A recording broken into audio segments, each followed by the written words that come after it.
المصنफ इब्न अबी शैबा, ये समझ लीजिए इस रुए जमीन में सबसे बड़ी अहादीस का जो मजमुआ है जहां पर, और ये जो अल मुसन्नफ इब्न अबी शैबा हैं ये कोई मतलब आम हस्ती नहीं है, इमाम बुखारी और इमाम मुस्लिम के उस्ताद हैं ये। इमाम मुस्लिम ने तकरीबन 1500 अहादीस अल मुसन्नफ इब्न अबी शैबा से ली हैं। तो इन्होंने जो ये समझ लीजिए सबसे बड़ी अहादीस जो जमा की हैं ये 39,000 अहादीस इन्होंने जमा की हैं। और उसके अंदर सबसे आखिरी जो चैप्टर है ना इनका, वो है जंग जमल के नाम से। तो उसके अंदर पहला बाब उन्होंने जंग जमल को डिस्कस किया है, दूसरा बाब है उसमें जंग सफीन को जिक्र किया है, और तीसरा बाब है उन्होंने जंग नहरवान को डिस्कस किया है। तफसील के साथ अहादीस मौजूद है। 187 अहादीस लेकर आए हैं अल मुसन्नफ इब्न अबी शैबा इस अहादीस में, यानी कि जो जंगें लड़ी हैं हजरत अली रज़ियल्लाहु ताला अन्हु ने। और इस हवाले से जो जिक्र मतलब आता है उसमें खास जो अहम अहादीस हैं उसमें जामे तिरमिज़ी में हदीस है, अबू दाऊद में हदीस है, इब्न माजा में हदीस है कि इरबाज बिन सारिया रज़ियल्लाहु ताला अन्हु मतलब इस तरीके से कहते हैं कि नबी करीम सल्लल्लाहु अलैहि वसल्लम ने अपनी वफात से कुछ दिन पहले, मतलब बहुत थोड़े दिन पहले, एक बहुत बड़ा यानी कि बड़ा बलीग खुतबा दिया था। और खुतबा देते हुए आप अलैहिस्सलाम की मतलब कैफियत ये थी कि आप अलैहिस्सलाम के साथी जो थे, तमाम की तमाम साथी, हर एक आंख अश्कबार हो गई थी। मतलब आप अलैहिस्सलाम इस तरह गुफ्तगू कर रहे थे जैसे कि आप अलैहिस्सलाम दुनिया से रुखसत हो रहे हों। और नबी अलैहिस्सलाम ने बहुत तफसील से वहां पर इरशाद फरमाया। फिर इख्तिताम मतलब इस तरीके से हुआ कि आप अलैहिस्सलाम ने फरमाया कि तुम लोग मेरे बाद जो कोई जिंदा रहेगा वो दुनिया में बहुत ज्यादा इख्तिलाफ पाएगा, और तुम देखना उस वक्त जो है तुम्हारे ऊपर लाजिम है कि अलैकुम बिसुन्नती व सुन्नती खुलफाए राशिदीन अल महदीयीन, कि तुम उस वक्त जब बिगाड़ देखो दीन के अंदर तो तुम पर लाजिम है तुम मेरी सुन्नत को और मेरे खुलफाए राशिदीन की सुन्नत को अपनी दाढ़ों से मजबूती से पकड़ लेना। यानी कि नबी सल्लल्लाहु अलैहि वसल्लम के सुन्नत को नबी अलैहिस्सलाम खुद मजबूती से पकड़ने की तरफ तरगीब दिलाकर जा रहे हैं। और आप अलैहिस्सलाम ने फिर फरमाया कि याद रखो कि हर नया काम जो दीन में दाखिल किया जाए वो बिदत है, और हर बिदत गुमराही है, और हर गुमराही जहन्नम में ले जाने वाली है। तो ये नबी अलैहिस्सलाम ही की समझ लीजिए हुक्म के अंदर दाखिल है कि नबी अलैहिस्सलाम कह रहे हैं कि मेरी सुन्नत और मेरे खुलफाए राशिदीन की सुन्नत। और नबी अलैहिस्सलाम के खुलफाए राशिदीन कौन है? अल महदीयीन, जो हिदायत याफ्ता भी हों, वो वही 4 खलीफा हैं। उनके ऊपर सबका इत्तेफाक है, सब इस मौक़िफ़ के अंदर कंबाइंड है, सबका इसमें इजमा है, पूरी उम्मत इस बात पर मुत्तफिक है कि ये 4 खलीफा जो हैं ये खुलफाए राशिदीन में हैं। अल्हम्दुलिल्लाह इन्होंने किसी भी एतबार से कोई बिदत का, कोई किसी किस्म की नबी सल्लल्लाहु अलैहि वसल्लम की सुन्नत तोड़ने का अमल करने की कोशिश भी नहीं की है। जी जी बिल्कुल, ये चीज एक्सट्रीम पर जाना जो होता है वो बिल्कुल भी मुनासिब नहीं होता है।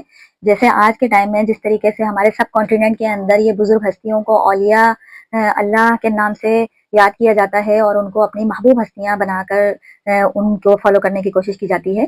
तो सबसे पहले तो इसके अंदर हमारे नबी करीम सल्लल्लाहु अलैहि वसल्लम है, और उनके ऊपर दुरूद भेजना ये उनके लिए सबसे ज्यादा रहमत की दुआ मांगना है अल्लाह सुब्हानहू व तआला से। तो ये अमल करते हैं। और फिर जितने भी उसके बाद औलिया अल्लाह हैं उनके लिए आप इसाले सवाब के लिए कुरान पढ़ें, और बिरयानी जिस तरीके से भी दस्तरखान चाहें वो फैलाएं, अपना कुशादा करें, बिल्कुल कर सकते हैं। एक्सट्रीम पर नहीं जाना चाहिए। अहले हदीस हज़रात ने इस चीज को जात के एतबार से ही गुनाह समझ लिया है, ऐसी कोई तालीम नहीं है। नबी करीम सल्लल्लाहु अलैहि वसल्लम का तरीका देखें, बुखारी शरीफ की हदीस मुबारका है कि आप अलैहिस्सलाम ने सैयदा आयशा सिद्दीका रज़ियल्लाहु ताला अन्हा से कहा कि ए आयशा, अगर तेरी कौम अभी अभी इस जाहिलियत से ना फिरी होती, मुराद क्या कह रहे हैं कि अभी अभी इन्होंने तौहीद को कबूल किया है, अभी अभी तो ये अपने बुतों को छोड़कर अल्लाह की तरफ आए हैं, अभी अभी तो इन्होंने इस्लाम कबूल किया है, अभी अभी तो इन्होंने अल्लाह के कलाम को पढ़ना शुरू किया है, यानी कि अभी अभी जहालत से निकलकर तौहीद की तरफ आए हैं।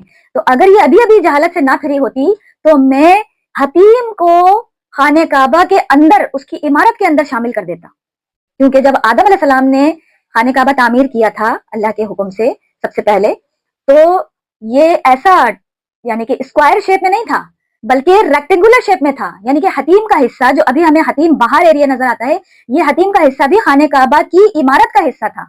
इस तरह इतना बड़ा था ये। फिर उसके बाद तूफान नूह आने के बाद ये पूरे खाने काबा की इमारत ढह गई, बस चंद एक निशानी के तौर पर बुनियादें अल्लाह सुब्हानहू व तआला ने सलामत रखी। और फिर उसके बाद हजरत इब्राहीम अलैहिस्सलाम और उनके बेटे इस्माइल अलैहिस्सलाम ने मिलकर अल्लाह के हुक्म से खाने काबा की बुनियादों को दोबारा से उठाया, बुलंद किया, तो उन्होंने भी हतीम का हिस्सा जो था वो खाने काबा की इमारत के अंदर रखा हुआ था। लेकिन फिर उसके बाद जब मजीद आगे दौर आया और फिर अबू तालिब जो थे, उनके भी वालिद अबू मनाफ नाम आता है उनका रिवायात के अंदर, उन्होंने जब खाने काबा की इमारत की तामीर की दोबारा से, तो उस वक्त मुशरिकीन अरब ने माल इकट्ठा किया। अच्छा, उस वक्त वो मुशरिकीन थे, लेकिन उनको इतना शऊर था कि जब ये मोतबर खाने काबा की इमारत को तामीर कर रहे हैं तो इसके अंदर हलाल माल लगाया जाएगा। तो उन्होंने जब हलाल माल इकट्ठा किया और उसकी इमारत करना तामीर शुरू की, तो माल कम पड़ गया और दीवार उनको छोटी उठाना पड़ गई। तो वो हतीम का जो इतना बड़ा एरिया है उसको उन्होंने एक छोटी सी दीवार उठाकर उसी तरीके से छोड़ दिया, निशानी के तौर पर ऐसे बता दिया, उन्होंने डी की फॉर्म में एक दीवार उठा दी कि ये समझ लो इसका हिस्सा है, लेकिन अभी हमारे पास इतना माल नहीं है, हलाल माल नहीं है कि हम इस इमारत को अंदर करें। फिर जब नबी करीम सल्लल्लाहु अलैहि वसल्लम का मुबारक दौर आया और लोगों ने इस्लाम कबूल किया और मक्का फतह हो गया, तो आप अलैहिस्सलाम ने फिर हजरत सैयदा आयशा सिद्दीक़ा रज़ियल्लाहु ताला अन्हा को इस तरीके से जिक्र किया कि अगर ये कौम अभी अभी जाहिलियत छोड़कर ये दीन की तरफ ना आए होते तो मैं ये हतीम को खाने काबा की इमारत में शामिल कर देता। लेकिन मामला वही है कि ये लोग तो अभी अभी रिवर्ट होकर इस्लाम कबूल किया है इन्होंने, तो ऐसा ना हो कि ये दौरे जाहिलियत का जो इनके अभी दिमागों के पर गुबार थोड़ा बहुत मौजूद है वो फिर से इनका हाईलाइट हो जाए और ये कहें कि अजीब है, ये खाने काबा की तरफ बुलाता है और फिर खाने काबा की खुद तोड़ फोड़ शुरू कर देता है और उसकी इमारत को तब्दील करता है। तो ये फितने से बचने के लिए आप अलैहिस्सलाम ने इस अमल को मुलतवी कर दिया और आज तक इसी तरीके से चला आ रहा है। और वो हतीम का एरिया जो है उसको भी उसके अंदर जब नमाज पढ़ने का किसी को सादत नसीब हो जाए तो उसकी भी नमाज की इतनी ही फजीलत है जैसे कि गोया उसने खाने काबा की इमारत के अंदर जाकर नमाज पढ़ ली हो, इतना बड़ा दर्जा है। क्योंकि आज के टाइम में अब देखा जाए तो बड़े बड़े शहरन के लिए ही सिर्फ वो खाने काबा की जो इमारत है उसका जो दरवाजा खोला जाता है, बस वो बड़े लोग जो हैं उनके लिए खोला जाता है। आज के टाइम में वही आला और अदना का फर्क शुरू हो चुका है, जिसके बारे में नबी अलैहिस्सलाम खूब तालीम देकर गए हैं कि किसी गोरे को किसी काले पर, किसी अरबी को किसी अजमी पर और किसी सुर्ख को किसी सियाह पर कोई फौकियत हासिल नहीं है। अगर अल्लाह के हुजूर किसी को तकर्रुब फौकियत के दर्जे में हासिल है तो वो अपने तकवे की बुनियाद पर है। और तकवा याद रखें दिल की नीयत है और नीयत दिल का इरादा है। नीयत जबान से किसी जुमले को अदा करना नहीं है, आप बेशक जुबान से कुछ भी ना कहें, दिल में आपने जो नीयत रखी हुई है अल्लाह ताला उस नीयत को खूब जानते हैं। तो अल्लाह ताला दिल के किए गए इरादे से जो नीयत आपने रखी है ना उसको जानते हैं। तो वही चीज आपकी अल्लाह के हुजूर लिखी जाएगी, कबूल की जाएगी इंशाअल्लाह।